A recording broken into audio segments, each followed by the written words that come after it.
예수님이 이 땅에서 사역하실 때에 많은 사람들이 예수님을 만나기 위해서 전국에서 달려옵니다. 마태복음 4장 25절에 보면 갈릴리, 데가볼리, 예루살렘, 유다, 그 다음에 요단강 건너편에서 수많은 무리가 따랐다 그랬어요.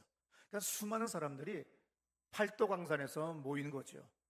왜 그렇게 많은 사람들이, 수많은 무리가 따르렀다고 하는 이 기록같이 왜 많은 사람이 왔을까요? 사람들이 전국에서 몰려온 이유가 있는데, 마태복음 4장 23절부터 보게 되면은 모든 병과 약한 것을 고쳤기 때문이다 그랬어요. 24절에 보게 되면 그의 소문이 온 수리아에 퍼진지라. 예루살렘 이스라엘 땅만이 아니라 시리아 땅까지, 그 옆에 접경 넘어서까지도 그 소문이 퍼졌는데, 사람들이 모든 앓는 자, 곧 각종 병에 걸려서 고통당하는 자, 귀신 들린 자, 간질하는 자, 중풍병자를 데려오니 그들을 고치시더라 그랬어요. 오늘 간질하는 사람, 귀신 들린 사람, 또 여러 가지 병든 사람들, 중풍병자들 이야기가 여기 목록이 나오는데, 오늘날도 이것이 그렇게 좋은 병은 아니고 치료하기가 그렇게 쉬운 병은 아니에요. 근데 2000년 전에 이러한 병에 걸렸다고 한다고 하면 이건 정말 절망입니다. 소망이 없는 거예요. 근데 그런 소망이 없는 절대 절망의 상황에 빠진 사람들에게 예수님은 그의 모든 사람들을 영어 성경에 all, 모두 다 고쳤다, 그렇게 써 있어요. 23절 뒤쪽에 보면 끝에 백성 중에 모든 병과 모든 약한 것을 고치시니, 못 고치신 게 없는 거죠. 다 고쳤어요. 그러니 이 소문이 얼마나 많이 퍼졌으면 수많은 사람들이 전국에서 몰려옵니다. 예수의 많은 표적과 이적들을 일으키는 능력들은 우리는 가끔 자기 개발할 서들을 보게 되거나, 또 아니면 번영신학이라고 해서 그쪽에 있는 사람들은 우리의 뇌를 활성화시켜야 된다, 우리 인간의 잠재의식을 100배, 1000배 개발해야 된다고 하지만 성경은 그런 얘기 써 있잖아요. 인간은 누구나 다 똑같아요. 어느 인간이나 성경은 뭐예요? 죄인이라고 그랬어요. 그리고 그 죄를 스스로 해결할 수가 없어요. 모든 인간의 육체는 한계가 있어요. 절대로 개발한다고 해서 우리의 잠재의식이나 인간의 어떤 힘이 나오는 거 아닙니다. 사도행전 10장 38절에 봤던 이런 말씀 있죠? 하나님이 나사렛 예수에게 성령과 능력을 기름 붓듯 하셨으니, 중요합니다. 예수님에게 하나님이 성령과 권능을 기름 붓듯 하셨음에, 여기는 또 왜 성령 앤드 권능이냐 이거야. 다르기 때문에 그렇죠. 또 들어보세요. 그가 두루 다니시며 선한 일을 행하시고 마귀에게 눌린 모든 사람을 고치셨으니 이는 하나님이 함께 하셨음이라. 예수님에게 초자연적인 능력이 나타나는 그 이유는 뭐예요? 하나님이 함께 계셨기 때문이에요. 누가복음 5장 17절 보면 하루는 가르치실 때 갈릴리 각 촌과 유대와 예루살렘에서 나온 바리새인과 교사들이 앉았는데 병을 고치는 능력이 예수와 함께 하더라. 이건 아주 중요합니다. 병을 고치는 능력이 예수 안에서 나온 것이 아니라 다른 존재가 있는데, 영적인 존재가 있는데 그 존재가 함께 하고 있기 때문에 예수님에게 초자연적인 능력이 나타난 거예요. 왜 저 인생은 잘 되고 저 인생은 안 되느냐? 주의 영이 함께 하느냐, 귀신이 함께 하느냐? 둘 중에 하나지 중립지대는 없어요. 예수님은 제자들에게도 똑같은 일들이 일어나도록 해주셨는데, 마태복음 10장 1절에 보면 예수께서 그 12제자를 불러서 더러운 귀신을 쫓아내며 모든 병과 모든 약한 것을 고치는 권능을 주었다 그랬어요. 사도행전 4장 33절 들어보세요. 사도들이 큰 권능으로 주 예수의 부활을 증언하니 무리가 큰 은혜를 받아. 예수의 제자들이 나가서 복음을 증거할 때, 오늘날 우리 목사들이 교회를 개척하고 전도하고 예배당을 세울 때에 큰 권능으로 했다는 거죠. 그럼 그 권능이 뭐냐? 마태복음 9장 8절 또 들어보세요. 무리가 보고 두려워하며 이런 권능을 사람에게 주신 하나님께 영광을 돌리리라. 예, 성경에 보게 되면 천사들의 활동이 많이 기록되어 있습니다. 예를 들어서 가브리엘 천사가 누가복음 1장 19절에 보게 되면 마리아에게 그 유명한 네가 아들을 낳을 거다 하는 그 유명한 수태고지, 그래서 예루살렘에 가면 가브리엘 천사가 마리아에게 만나서 그 수태를 사실을 고지하는 장소에 기념 예배당이 세워졌고 기념물들이 세워진 걸 볼 수가 있어요. 사도행전 12장 5절에서 보게 되면 감옥에서 베드로는 구출해 준 것이 누구예요? 천사라고 분명히 써 있습니다. 다 같이 읽으실까요? 이에 베드로는 옥에 갇혔고. 교회는 그를 위하여 간절히 하나님께 기도하더라. 예, 우리가 감옥에 갇힐 수밖에 없는 절대 절망의 상황에 처했을 때는 우리는 교회가 기도하죠.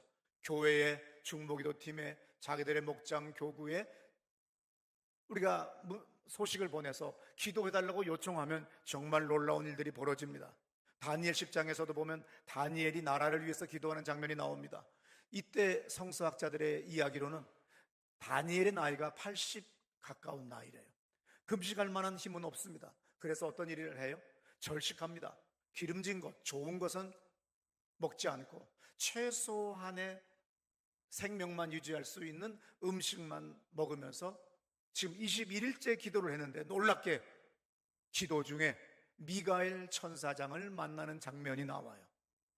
오늘 그것이 다니엘 10장에 나오는 이야기입니다. 창세기부터 요한계시록까지 하나님의 손과 발이 되어 움직인 존재가 뭐냐? 천사예요. 히브리서 1장 7절에 보면 천사들에 관하여는 그는 그의 천사들을 바람으로 그의 사역자들을 불꽃으로 삼는다 그랬습니다. 제가 예전에 20살 때, 21, 2살, 3살 때 여의도 순복음 금식기도원에 누가 갔는데 기도꿀 있죠? 누가 방언 기도를 받고 왔답니다. 간증을 합니다. 혼자 기도굴에서 기도를 하는데 벼랑간 바람 소리가 들리더니 성령의 불이 임하고 그 다음에 자기가 방언을 했다는 거예요. 또 젊은 날에도 다 같이 또 가지요, 기도원에. 그런데 누구는 바람 소리가 정말 들리는 사람이 있어요. 성령이 임할 때, 하나님의 천사가 임할 때, 이것은 우리의 어떤 관념적이고 개념적인 것이 아니라 실제 현상이에요. 내 눈에 안 보일 뿐이지 우리는 영적인 존재와 실제를 믿기 때문에 우리는 여기 와서 예배를 드리는 겁니다. 보이지 않지만 오늘 살아계신 하나님을 예배하러 나온 거예요. 그래서 그분 앞에 나와 기도하면 주님의 놀라운 응답과 역사가 있다고 하는 것을 우리가 육적으로도 느낄 수가 있고, 당연히 모든 현상 속에서 나의 삶의 전 영역에서 하나님의 임재와 함께하심을 느끼는 것을 경험할 수 있는 걸 믿으시기를 축원합니다. 히브리서 1장 7절에 천사들을 바람으로 그의 사역자들을 불꽃으로 삼으신다. 그러면 이와 똑같은 말이 어디 있어요? 사도행전 2장 1절에 이것은 우리 종교사에, 기독교 역사에 한 획을 긋는 새로운 지평을 여는 대사건이 일어나는데 사람의 육체의 머리 위에 하나님의 영이 임했다는 거죠. 들어보세요. 오순절 날이 이미 이름에 그들이 다 같이 한 곳에 모였더니 호련히 하늘로부터 급하고 강한 바람 같은 소리가 있어 그들이 앉은 온 집에 가득하며 마치 불의 혀처럼 갈라지는 것들이 그들에게 보여 각 사람 위에 하나씩 임하여 있더니. 네, 성령이 우리에게 오시면 우리는 들을 수 있고 볼 수 있으며 느낄 수가 있습니다. 그것을 경험했기 때문에 자기의 인생을, 모든 것들을 다 주 앞에 바치고 선교사로 가서 헌신하고 희생하는 그 모든 것들이 주님을 만난 그 첫사랑, 그리고 날마다 그분을 경험했기 때문에 그렇게 용감하게 갈 수 있는 거예요. 저는 선교사님들을 존경해요. 정말 이렇게 무더운 여름 같은 열대지방에 가서 세상이 알아주지 않는 어떤 부족의 그 몇만 명, 몇십만 명 그 부족의 언어를 공부해서 그 부족들을 위하여 성경을 만들어 주는 거예요. 그 부족의 언어로 한평생을 바쳐서 그 한 언어의 성경을 만들었어요. 그리고 자기 인생은 그걸로 끝나요.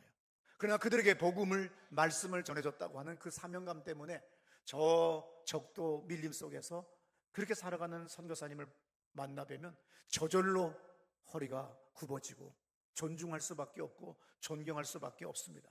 오늘날 많은 목회자들, 정치인들과 똑같이 그래서 자기를 드러내고 환호와 갈채를 받으려고 살아가는 세상 속에서 그 밀림 속에 아무도 알아주지 않고 상 주는 것도 없건만 텔레비전도 제대로 볼 수 없고 인터넷도 제대로 되지 않는 곳에서 한 부족의 언어를 공부해서 그 부족의 언어로 성경을 기록하는 그 문서 선교하시는 선교사님들을 보게 되면 얼마나 귀한지 몰라요. 왜 그런 일을 할 수 있겠어요? 주님의 음성을 들은 거예요. 주님의 역사하심을 경험한 겁니다. 그래서 성령의 경험을 하지 않고 봉사하면 그 교회는 무너질 수밖에 없지만, 성령을 경험한 사람들이 헌신할 때는 놀라운 돌파와 전진 있는 걸 믿으시기 바랍니다. 이렇게 천사는 하루아침에 전쟁터에서 13만 5천 명을 송장을 만들어버리고, 그리고 요한계시록에 엄청난 대접에 한 번 물을 붓기 시작하게 되면, 대접으로부터 물이 쏟아지면 그 상징적인 일로 말미암아 수많은 죄인들이 심판을 받는 장면들이 나와요. 그런 엄청난 능력이 있으면 다니엘 예언자도 미가엘 천사장을 만났을 때 그냥 죽은 듯이 엎드려서 있게 되는 장면을 우리는 다니엘 10장에서 봅니다.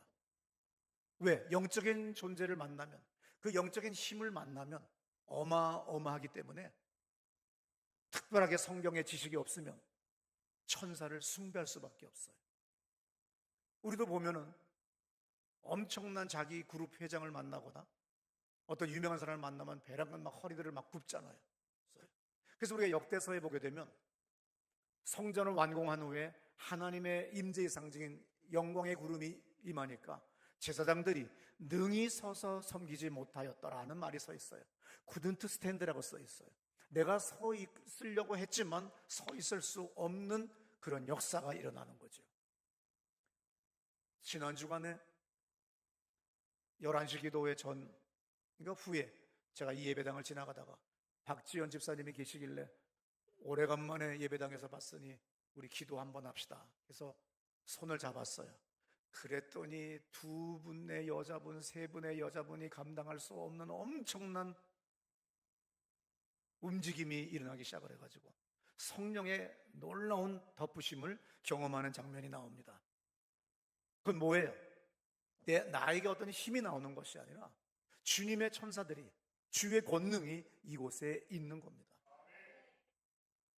오늘 우리는 그것을 늘 느낄 수 있기 때문에 세상에 좋은 차를 타고 다니는 것과 세상에 좋은 골프장에 다니는 것과 세상에 좋은 것들을 찾아다니지 않아도 비교할 수 없는 영적인 그 깊이, 영적인 체험이 있기 때문에 우리는 이 길을 걸어갈 수 있는 거예요. 제가 20살 때 가만히 보니까 목사는 해서는 안 될 직업이더라고요. 왜냐하면 그 담임 목사님을 보니까 사택이 예배당 뒤에 있어요. 그 골목, 좁은 골목 속에 사택이 있습니다. 그 골목을 아침 새벽에 기도하러 성경책 끼고 설교집 들고 나오세요. 그리고 다시 또 들어가요. 예배당에서만 사는 것 같아요. 기껏 여자들 몇 명 데리고 또 신방 다녀요. 와, 숨이 막히는 거예요. 너무너무 숨이 막히는 거죠. 나 저렇게는 안 살아. 그래서 저는 제 친구 하나가 서서문 장로교회, 옛날 그 시청 건너편 삼성 빌딩 뒤에 서서문 장로교회 전도사로 갔어요. 야, 망우리에 있던 애들이 중에 하나가 서서문까지 갔으니 우리 한번 놀러 가자 그랬어요. 그래서 이제 서서문 교회를 갔습니다. 서서문 교회 앞이 삼성 본사였었어요. 수십 년 전에.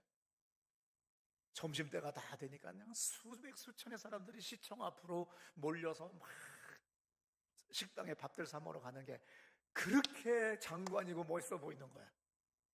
나도 좋은 회사 취직해서 서울 시내에서 출근하고 그리고 밥들 사 먹으러 다니고 그럴 거 했는데 세월 지나 보니까 인생 그것도 따분 앞뒤다. 돈이 많은 것도 아니고 매일 백반집을 찾으러 다녀야 되는데 어느 날 우리 교인을 만나러 갔는데 11시부터 밥 먹으러 막 나오는 거예요. 난 충격을 받았습니다. 그게 아니라 자기들끼리 회사에서 너는 11시, 11시 반, 12시, 12시 반 다 정해놓은 거라는 거예요.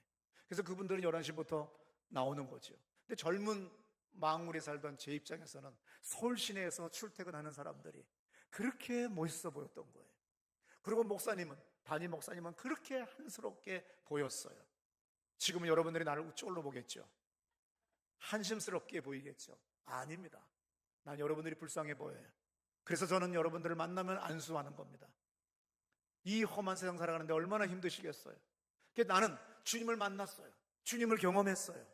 그렇기 때문에 나는 이 주님의 능력을, 영생의 능력을, 그리고 주님의 그 권능을 여러분들에게 전하고 싶은 거예요. 그래서 만나면 나는 늘 안수합니다.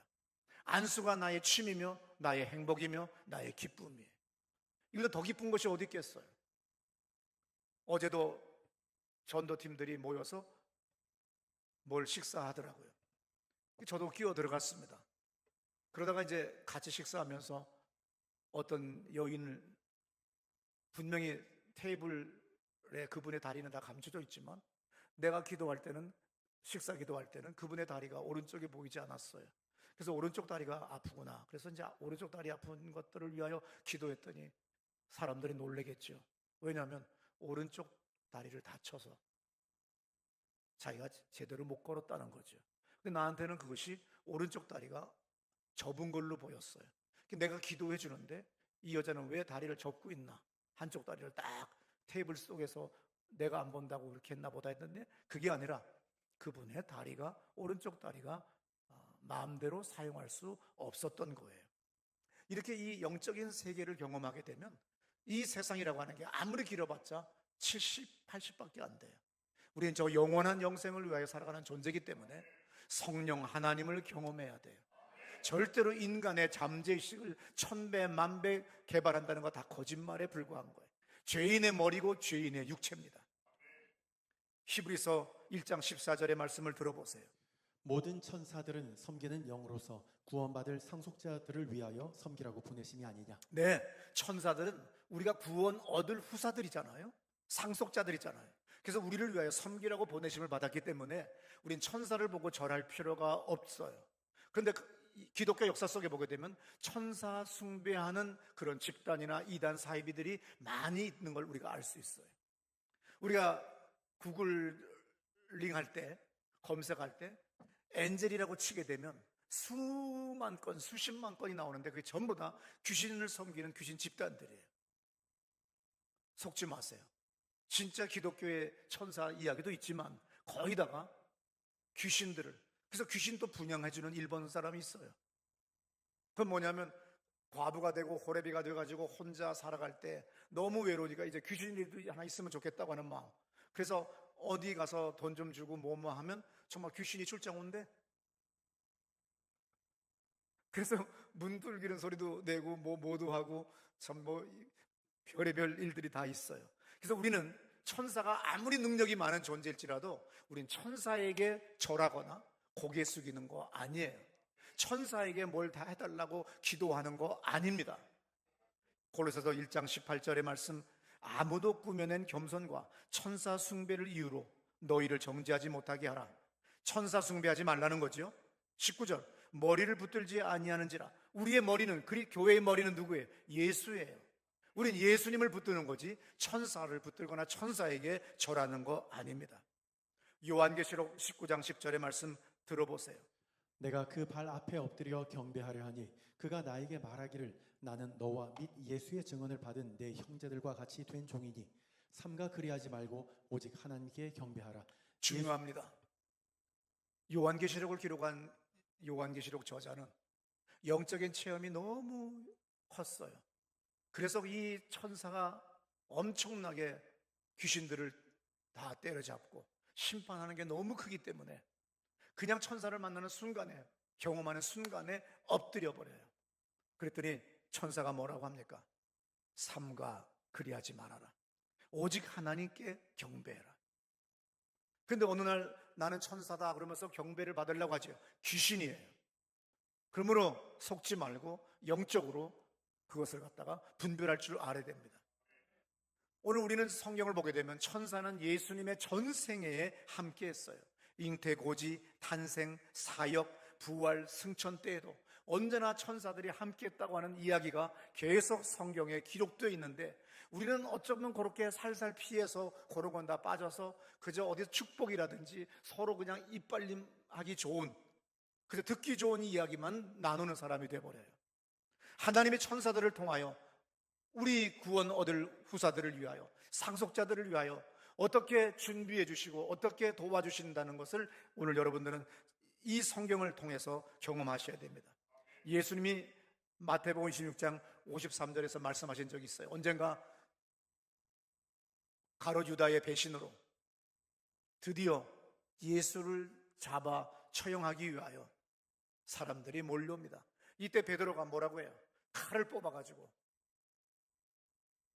예수를 잡으려는 사람의 말고를 갖다가 쳐버리는 거죠.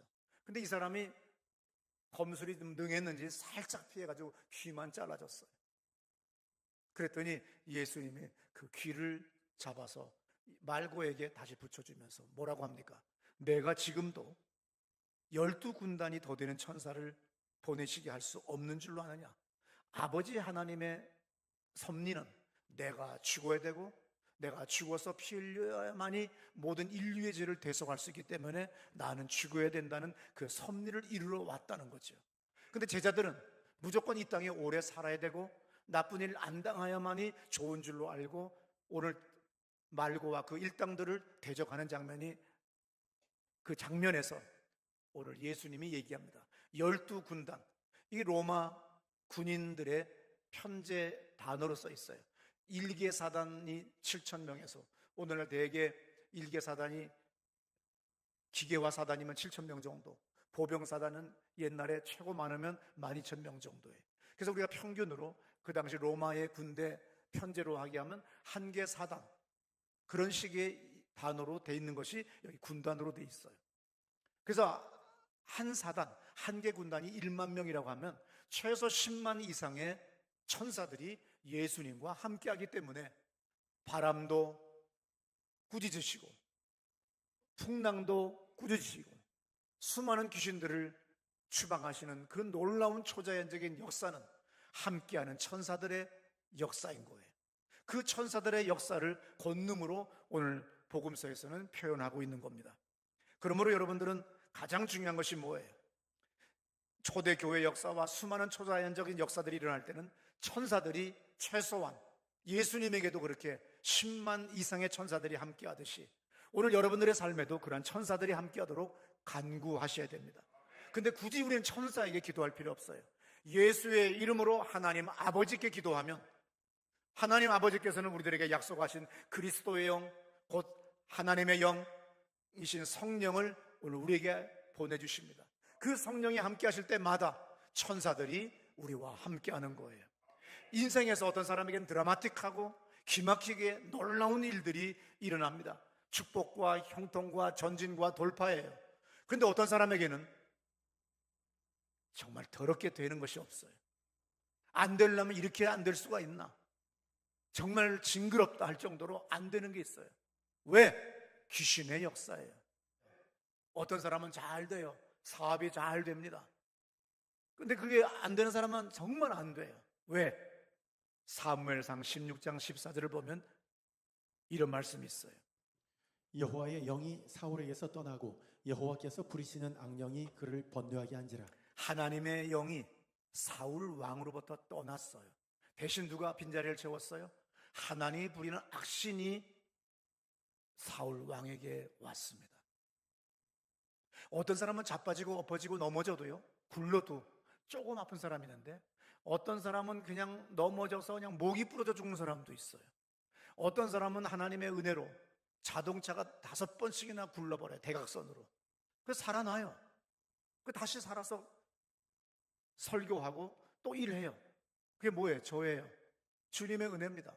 근데 어떤 사람은 우리 교인의 친척인데 살짝 부딪혔대요. 뒷차가. 그래서 아무런 외상도 없어요. 근데 심장마비로 돌아가셨어요. 저는 제 생에 7번이나 큰 사고가 났어요. 그때마다 주님의 은혜로 살려주셨어요. 근데 어떤 사람은 그냥 길 가다가 넘어져서 돌아가시는 거예요.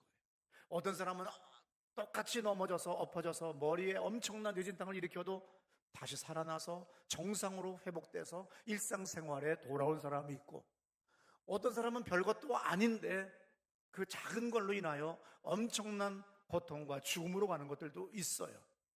그것이 바로 오늘 사무엘상 16장 14절이 보여줍니다. 왕일지라도 왕일지라도 하나님이 부리는 악신이 오고 하나님의 영이 떠나버렸게.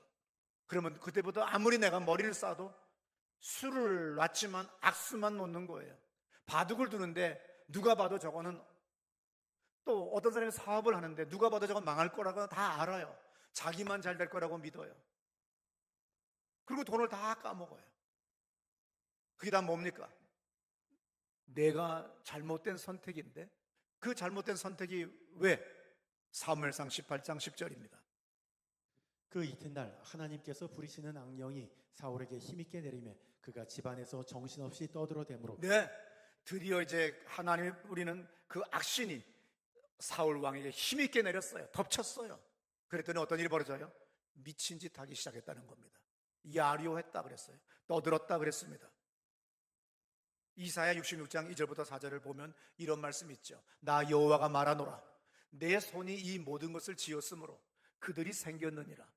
물은 마음이 가난하고 심령에 통회하며 내 말을 듣고 떠는 자, 그 사람은 내가 돌본다는 거예요. 그냥 쉬지 않고 계속 그렇게 뭔가 이렇게 꿈시렁거리고, 좋은 말로 독백이에요. 계속 투덜거리면서 살아갈 때 원망과 불평과 분노와, 그리고 계속 전화질을 하루 종일 밤새까지 하는 사람이 있어요. 그리고 끝없이 큰 소리치고 욕해요. 그럼 그 인생 더럽습니다. 하고 싶은 말 다 하는 거 아니에요. 이사야 66장 3절. 소를 잡아드리는 것은 살인함과 다름이 없이 하고 어린 양으로 제사 드리는 것은 개의 모가지를 꺾음과 다름이 없이 하며, 드리는 예물은, 지금 와서 헌금은 드린다고 하지만 그저 지 돈 있으니까 몇만 원 그냥 툭 하고 정성도 없이 마음도 없이, 내가 장로니까, 내가 부자니까, 내 저금통에 돈 많으니까 그냥 휙 하는 것이 아니라, 비록 10,000원을 드리더라도 5,000원을 드리더라도 1,000원짜리 3장밖에 못 드리더라도, 주님, 내가 주님 앞에 예배 드리러 왔습니다. 내가 주님께 감사의 예물을 드립니다. 옛날 사람은 대리미질까지 해가지고, 그래서 봉투에 잘 넣어서 기도 제목까지 넣어가지고 하는 그 헌금과, 나 돈 수천만 원 있기 때문에 돈 10만 원 툭 하는 듯이 아무런 개념도 없이 의식도 없이 습관적으로 종교적으로 예배에 나오는 사람이 거의 90% 이상이에요. 오늘 해야 될 봉사, 오늘 해야 될 일들, 거기에 집착해서 땅바닥만 보고 사람만 보고 다니지 하늘을 안 보는 거예요. 그래서 의도적으로도 기도하고 오셔야 됩니다. 나는 하나님을 예배하러 왔습니다. 나는 예수의 이름으로 아버지 하나님을 찬양하러 왔습니다. 내 만문을 엽니다. 성령님 역사해 주옵소서. 내가 돌아갈 때, 예배를 마치고 봉사를 마치고 돌아갈 때 나 홀로 가는 것이 아니라 주님의 권능이, 주의 천사들이 나와 함께 가서 내 일터에서, 내 삶의 자리에서, 내 직장에서 함께 하기를 원합니다. 이러한 기도를 하는 사람 되시기를 축원합니다. 그래서 이사야 66장 4절에 뭐라고 써 있어요? 나 또한, 그러니까 여러분들이 습관적으로, 형식적으로 돈 좀 있으니까 그냥 거짓한테 돈 주듯이 그런 식으로 제사 드리는 거, 돼지 피 뿌리는 거나 마찬가지고, 개 모가지 꺾어 놓는 거나 마찬가지다. 너희들의 정성이 중요한 거고 마음이 중요한 거다. 목사도 똑같아요. 여러분들이 헌금 안 해도 다른 사람이 헌금하게 돼 있고, 그래서 그냥 교회는 유지되게 돼 있어요. 하나님이 역사하세요. 주님의 교회이기 때문에 주님이 채워주시고 주님이 일꾼을 보내주세요. 나 없으면 안 되지 야려 부르지 마세요. 죽어요. 다쳐요. 난 그걸 수없이 봤습니다. 나도 이 교회 주인 아니에요. 나도 지금 하나님께 고용되어 있는 존재예요. 그래서 나도 늘 겸손하게, 주님 나 살려주세요. 좀 더 일할 수 있도록 저에게 새 힘 주세요. 제가 절대로 겸손하게 내 만나는 교인들마다 예수의 이름으로 축복하고 예수의 이름으로 기도하겠습니다. 이거를 날마다 고백하며 나가야 되는 거예요. 4절 그 왜 없애? 자, 또 들어보세요. 나 또한 유혹을 그들에게 택하여 주며.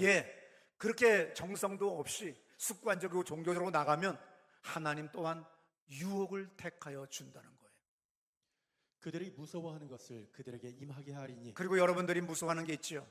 부도 나는 거 아니야? 살만하니까 좀 나 병드는 거 아니야? 이러면서 두려운 마음들이 생기죠. 그래, 그거 내가 주마. 그 뜻이에요. 이는 내가 불러도 대답하는 자가 없으며 내가 말하여도 그들을 듣지 않고 예, 불러도 대답도 안 하고 지 마음대로 교회에 와서 지 뜻대로 큰 소리 쳐요. 딱 아주 똑똑한 사람들이 있어요. 교회는 일주일에 한 번만 가는 거야. 헌금은 딱 10,000원어치만 하는 거야. 더 이상 하지 마. 그리고 봉사하지 마. 그냥 교회는 그냥 왔다 갔다 하면 되는 거야. 너무 빠지지 마. 지가 다 재단했어요. 재단사도 아닌 주제에. 재단은 재단사에게. 오늘 우리는 뭐예요? 영적인 말씀이 우리 나침반이기 때문에 말씀에 기록된 대로 해야 되는데 읽지도 않아요. 그리고 자기가 다 주인 노릇하고 왕 노릇하며 목사부터 시작해서 장로, 권사, 집사 다 재단해버려요. 그것은 큰 잘못이죠.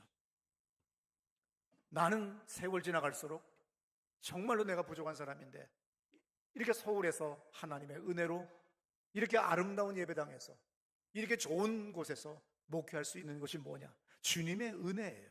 주님이 역사하시기 때문에, 함께 하시기 때문에.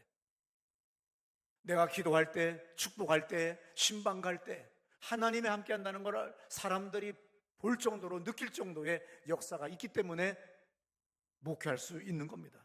그래서 나는 늘 좋아하는 말씀이 누가복음 5장 17절이에요. 들어보세요.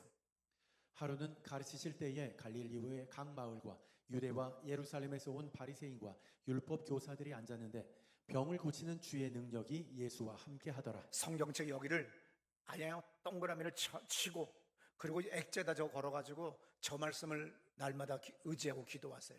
병을 고치는 주의 능력이 예수와 함께 하더라. 나를 축복하는 주님의 능력이 우리 가정과 함께 하더라. 이런 식으로 내가 나의 힘이 나의 잠재의식의 개발이 무엇을 만드는 것이 아니라 절대적인 주님의 주권에 의하여 주님이 함께 하심으로 말미암아 주의 천사들이 함께 함으로 말미암아 우리의 인생이 형통하는 겁니다. 누가복음 22장 43절에 이런 말씀이 있어요. 천사가 하늘로부터 예수께 나타나 힘을 더하더라. 지금 예수님이 기도하는 중입니다. 그래서 천사가 하늘로부터 예수님에게 나타나 힘을 더하는데 예수께서 힘쓰고 애써 더욱 간절히 기도하시니 땀이 핏방울같이 변하더라 그랬습니다. 내 의지로 내 힘으로 기도하려면 졸려워요. 예배당 오는 거 짜증스러워요.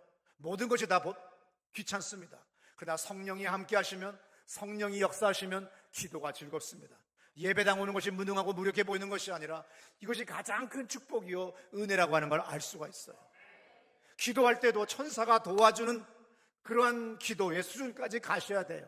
나의 의지로 앵무새 그냥 지저귀듯이, 새들이 지저귀듯이 그냥 읽어버리는 기도 제목이 아니라 성령으로 말미암아 곧 하나님의 천사로 말미암아 기도하면 우리는 깊은 경지에 들어갈 수가 있습니다. 계시록 8장 3절에도 이런 말씀이 있어요. 또 다른 천사가 와서 제단 곁에 서서 금향로를 가지고 많은 향을 받았으니 이는 모든 성도의 기도와 합하여 보좌 앞 금제단에 드리고자 함이라.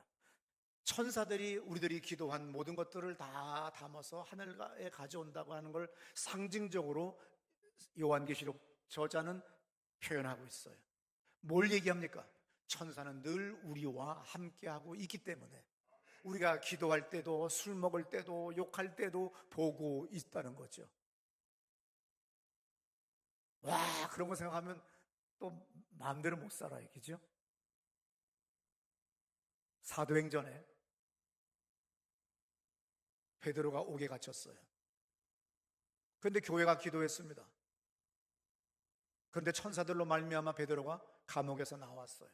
그리고 기독교인들이 숨어서 기도하는 집에 가서 문을 두들깁니다. 그랬더니 계집 아이가 살짝 나가서 문틈으로 딱 봤더니 세상에나 베드로인 거예요. 너무 놀라서 들어와가지고 베드로가 왔어요. 베드로가. 그랬더니 거기 방 안에 있던 사람들이 뭐라고 얘기하죠? 베드로 자기 천사겠지. 천사가 왔겠지. 유대의 전승에 의하면 여러분 한 사람 한 사람에게는 자기 천사를 하나님이 보내주셨어요. 더 큰 권능은 뭐예요? 더 많은 천사가 함께하는 거예요. 천사가 나중에 떠나버리고 하나님 부리는 악신이 임하는 그런 인생이 아니라 천사가 점점 더 많이 증가하는 거예요. 그러면 그것이 바로 축복입니다. 그렇다고 천사에게 절하라는 거 아닙니다. 천사에게 기도하라는 거 아니에요. 예수 이름으로 우리가 아버지 하나님께 기도하고 예배드릴 때 주님은 우리가 선하고 아름다운 신앙의 생활을 할 때마다, 주님의 일을 할 때마다 더 많은 천사들을 증가시킴으로 우리의 삶이 권능 있는 삶이 되는 걸 믿으시기 바랍니다. 여러분들의 목장에, 여러분들의 사업에, 여러분들의 교구에, 이 교회에 수많은 권능이 나타나도록 우리 다 같이 자리에서 일어나셔서 우리 두 손 번쩍 들고 기도합시다. 성령 하나님, 우리가 기도합니다. 우리가 성령 하나님, 내 아들에게, 내 딸에게, 내 목장에, 내 교구에, 이 교회에, 이 모임에 함께 하시기를 원합니다. 다 같이 기도합니다. 감사합니다.